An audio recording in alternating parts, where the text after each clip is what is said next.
In this video, we're going to show how to change the front brake pads on a McLaren 570S with ceramic brakes. Procedure would be the same for a car with steel brakes, although you need to make sure you have the correct pads. Ceramic brakes use different pads than steel brakes. We'll do the rear in another video. I have the car on the shop floor because it was already down with the wheels off to do some alignment. So I would normally do this on a 2-post lift, but since the car is already on the ground without the wheels, we're going to do it with nothing more than a floor jack. And if you notice, I have 2 small jack stands underneath the lower front control arms for safety. You never want to work on a car with just the jack in case the jack fails. So we're going to get started. We're going to use some Paget aftermarket pads for this. They're RSC 1s, which are the pads Paget makes for the front of this car. You can also use the stock OEM pads from AP. Also the pads that fit the C6 and C7 Corvettes. The front pads for ceramic brakes are the same pads that McLaren uses for our uses, so you can actually buy those from GM. In this case, we're going to use some Paget RSC pads, the 1s, not the 2s.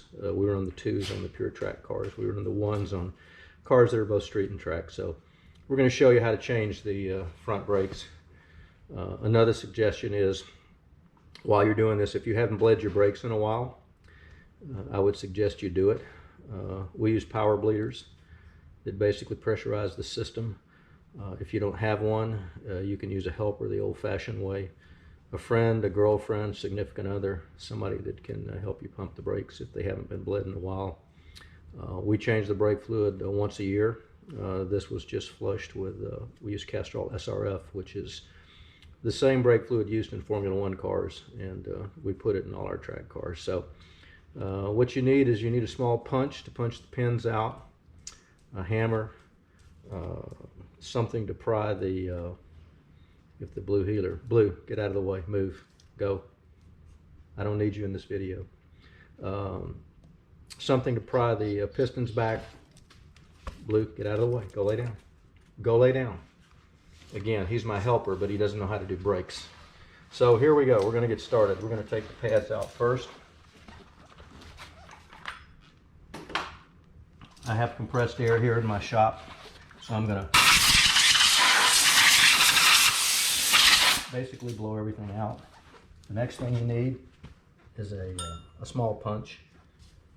The pins are just held in with a spring clip.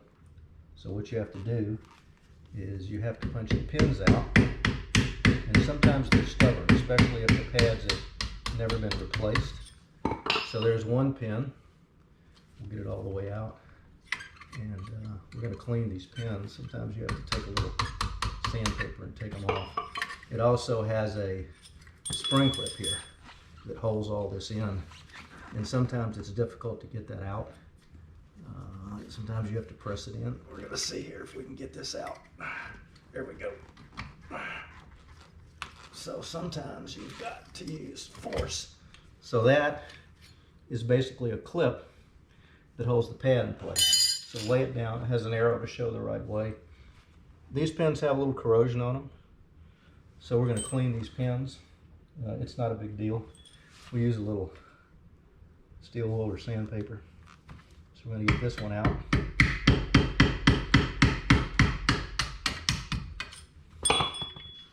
And again, sometimes they're a little more stubborn than others.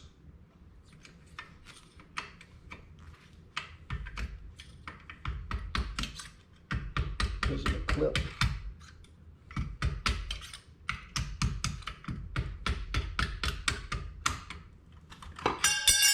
So there's the other one. You need to remember which way it goes. It basically goes this way. So I'm going to lay both of them down here in the direction they go. I'm going to take this pin out. We also have a cross pin. It's basically an Allen. So I need to go get an Allen to remove that because the pads have to come out from this direction along with the sensor. So I'm going to stop the video for a minute while I go get the correct Allen to break that pin loose. So hang on, we'll be back. So we're back. We forgot our Allen socket. It's an 8mm metric Allen socket. And we went ahead and cleaned our locating pins with some WD-40 and some 400 grit sandpaper just to get them ready. So these are the original pads in this car. Probably has, I don't know, about 8,500 miles on them. Without track use, these pads will probably go, I don't know. Some of the Corvettes have gone 100,000 miles on ceramic pads and rotors and street use only. Don't know about McLaren's. You'd have to find somebody that's had them for a long period of time and basically can tell you. So it's just basically a bridge to stiffen the caliper, because this is a 2-piece 6-piston. It's an AP caliber, but Brembo actually owns AP. So we're going to try to slide the pads out. McLaren tends to have a little bit of pre-tension on their calipers, and this one doesn't want to come out. So let's see if we can get it out. Okay. Sometimes you just have to work it, and you have to work the pistons back. I don't have my piston spreader here that we use on race cars. I should have it. So interesting. So there's some trash that got down in it. These rotors are actually, or these pads are in pretty good shape. These are the OEM pads. You can see some heat checking. You can see some wear on the inner lip. We put heat paint on the back of the rotors and the pads just to check temperature and see where it's at. So basically that's the OEM pad. Here's a new Paget pad. Here's the OEM pad. I'd say these are probably about halfway worn and 8,000 miles. We'll see once we get them in there. The trick's going to be to basically get it in. One of the other things I did is I pulled a little bit of brake fluid out of the master cylinder, just in case. Because when you push these pistons back to put new pads in, if they have any wear, it's going to force fluid back up into the reservoir, and it might overflow into the front luggage areas. So anyway, plus these pads have the cutout for the brake wear sensor, which we'll get out in a minute. So we'll see if one of these pads is going to slide in without having to pull the pistons back. Nope. We're going to have to do a little piston finagling. Sometimes you can do it with a wooden dowel, not on this one. Other times we basically take a flat piece, find a place to hook it onto, and push that one back, push that one back, and push that one back. So what I'm using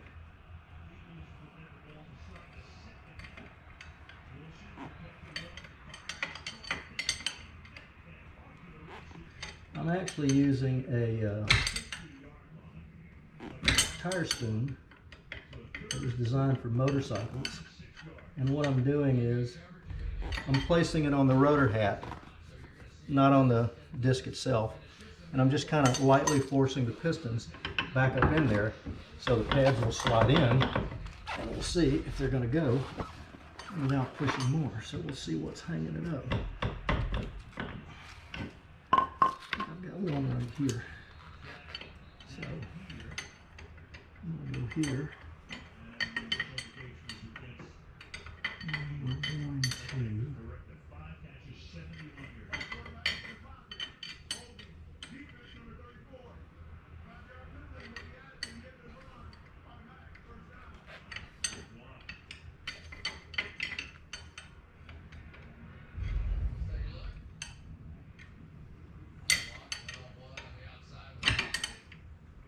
There's 3 pistons on either side, and you need to get them all back in. We'll see if we can get that one in. And then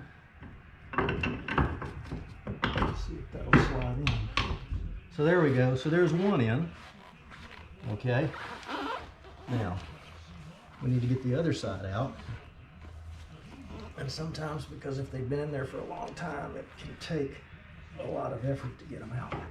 So basically, I just push from that side, and then I'm going to get a small screwdriver and get the sensor out. So, again, it looks more difficult than it is.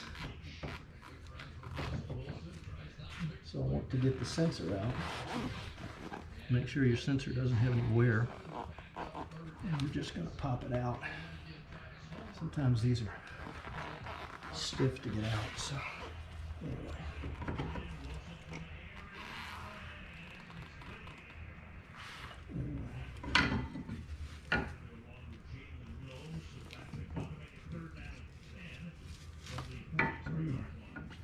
Stick this right back in there like that.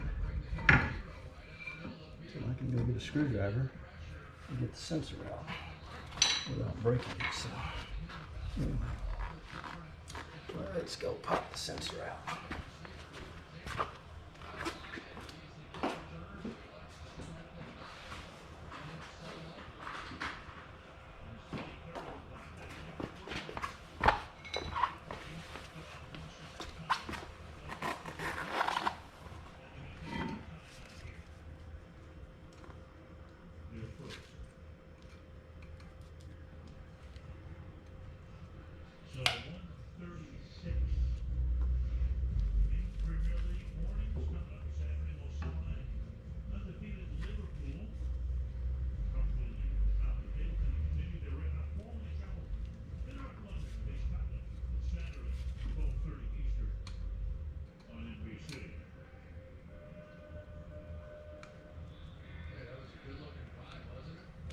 Sometimes these sensors, when they've been in there for a while, they get tight and they're just a little more difficult to get out.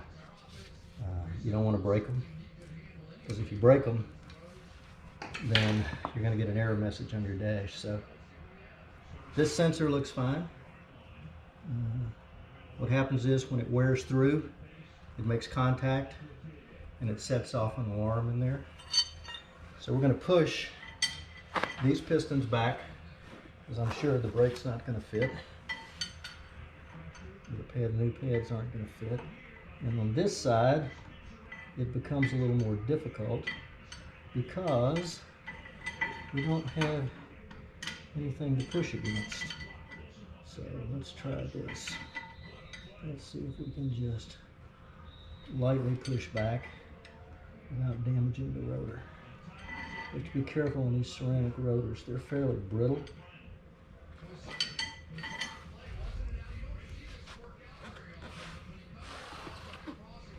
There's actually a tool called a caliper spreader that's used on race cars that you can buy on places like eBay or Amazon.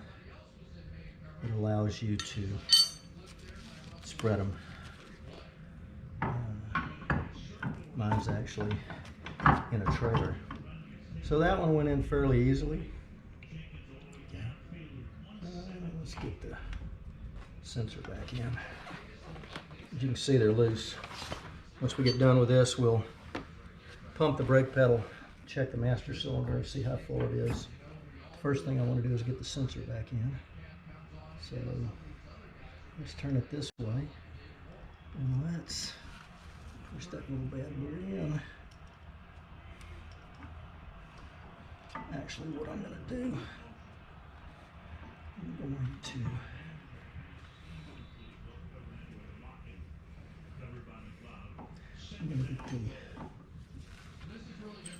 going to stick a pin through here to hold it so I can push it in.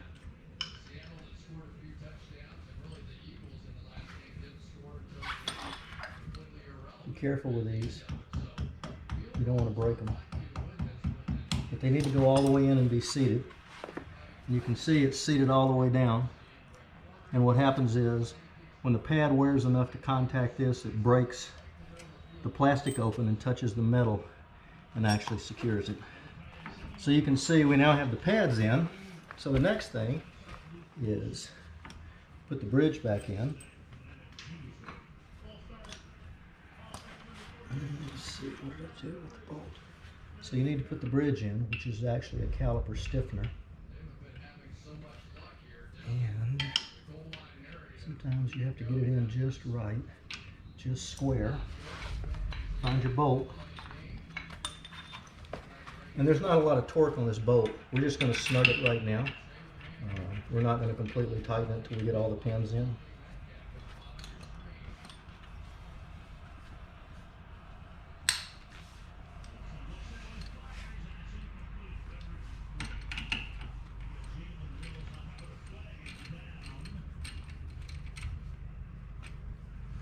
So the next thing we want to do is we're going to do the lower pin first. And basically what that does is that goes against there. This goes through to locate the pin. And then basically what you do is you make sure it's all lined up. And then I take the punch, and I'm going to make sure it's seated all the way. That's one of these guys. Turn this to the outside. There's a little spring clip in there that you need to make sure is all the way in, and I might go get a smaller punch. I'll get it in a second. Actually, what I'll do is I'll use this pen.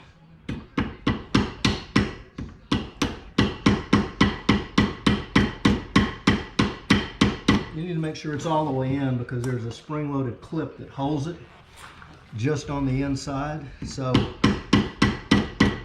make sure it's seated all the way. Also make sure that this clip is secure. And this is the top clip. You can see the way the arrow goes. So basically what happens is this goes down underneath like this, fits underneath that bridge. This basically goes underneath the pin, and the purpose is to hold the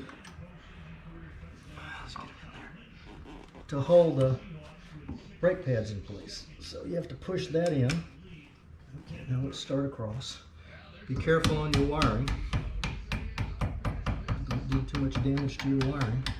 Get it all lined up.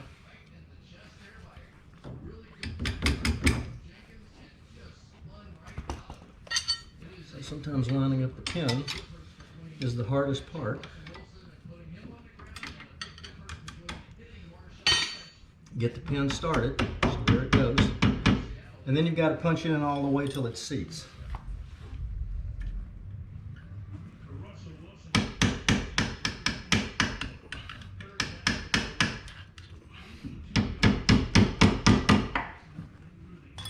I'm actually going to go get a smaller punch to punch that in from that side because that hole's bigger than this. And then what I'll do is I'm going to go up and pump the brakes, make sure everything's seated, and then I'll check the master cylinder to make sure I haven't pushed too much fluid back. And then I'll do the other side. And the next video will be doing the rear, which is very similar to the front. It's a smaller 4-piston caliper, but basically the procedure is the same. Again, if you're using a jack, make sure you have jack stands under the front of the car. We put them under the lower control arms. That's a strong place. We also have the jack underneath there too for safety in case something happens. So anyway, this is how you do it on a 570S. 600 similar, 12C similar, 675 similar, 650 similar. Don't know about the P1. Have not done brakes on a P1 or a Senna yet.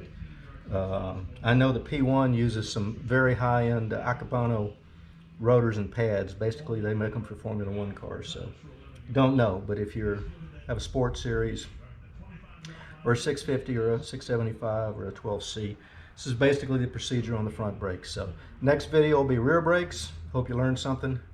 If you have any questions, I'll put my email up on the YouTube channel, and you can email me questions. So we're signing off for now.